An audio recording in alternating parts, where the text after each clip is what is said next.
আজি সোমবাৰ 2025 চনৰ 7 এপ্ৰিল। আজি বিশ্ব স্বাস্থ্য দিৱস। ৰোগ আৰু মহামাৰীৰ বিৰুদ্ধে যুঁজ দিয়াৰ লগতে স্বাস্থ্য সুৰক্ষাৰ মূল বিষয়সমূহৰ প্ৰতি সজাগতা বৃদ্ধিৰ উদ্দেশ্যে বিশ্ব স্বাস্থ্য সংস্থাৰ প্ৰতিষ্ঠা দিৱস 7 এপ্ৰিলৰ দিনটো প্ৰতি বছৰে বিশ্ব স্বাস্থ্য দিৱস হিচাপে পালন কৰা হয়। উভতি চাওঁ ইতিহাসত আজিৰ দিনটো। উইলিয়াম ৱৰ্ডছৱৰ্থৰ জন্মদিন।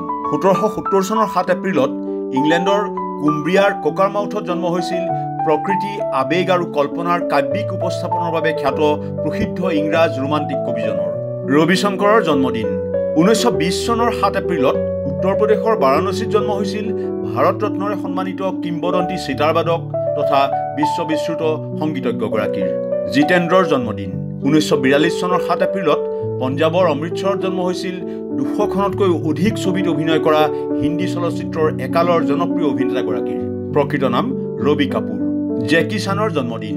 1954 চনৰ 7 এপ্ৰিলত চীনৰ হংকঙত জন্ম হৈছিল এক্ৰবেটিক সমৰ কলা, কমিক টাইমিং আৰু উদ্ভাৱনীমূলক ষ্টাণ্টৰ বাবে পৰিচিত আন্তঃৰাষ্ট্ৰীয় খ্যাতিসম্পন্ন অভিনেতাজনৰ। হেনৰী ফৰ্ডৰ মৃত্যু।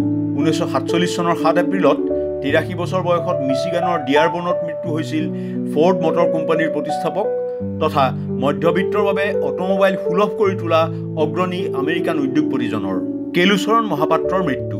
2004 চনৰ 7 এপ্ৰিলত 78 বছৰ বয়সত ভুৱনেশ্বৰত মৃত্যু হৈছিল ওড়িশী নৃত্যশৈলীক জনপ্ৰিয় কৰি তোলাত বিশেষ অৱদান আগবঢ়োৱা পদ্মবিভূষণ আৰু শ্ৰীমন্ত শংকৰদেৱ বঁটাৰে সন্মানিত ধ্ৰুপদী নৃত্যশিল্পীগৰাকীৰ।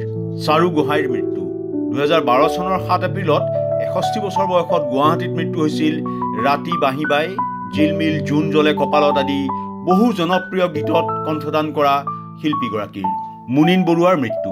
2018 চনৰ 7 এপ্ৰিলত 72 বছৰ বয়সত গুৱাহাটীত মৃত্যু হৈছিল পিতা পুত্ৰ, প্ৰভাতী পক্ষীৰ গান, হিয়া দিয়া নিয়া, নায়ক আদি বাণিজ্যিকভাৱে সফল চলচ্চিত্ৰৰ নিৰ্মাতা নিৰ্দেশকজনৰ।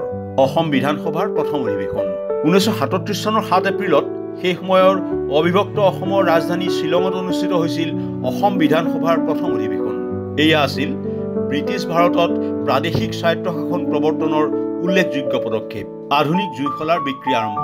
1827 চনৰ 7 এপ্ৰিলত ইংৰাজ ৰসায়নবিদ জন ৱাকাৰে আৱিষ্কাৰ কৰা আধুনিক যুগৰ কাঠৰ জুইশলাৰ বিক্ৰী আৰম্ভ হয়। কিন্তু জ্বলি থকা জুইশলাৰ কাঠিৰ পৰা অগ্নিকাণ্ডৰ আশংকাত ফ্ৰান্স আৰু জাৰ্মানীত ইয়াৰ প্ৰচলন নিষিদ্ধ কৰা হৈছিল।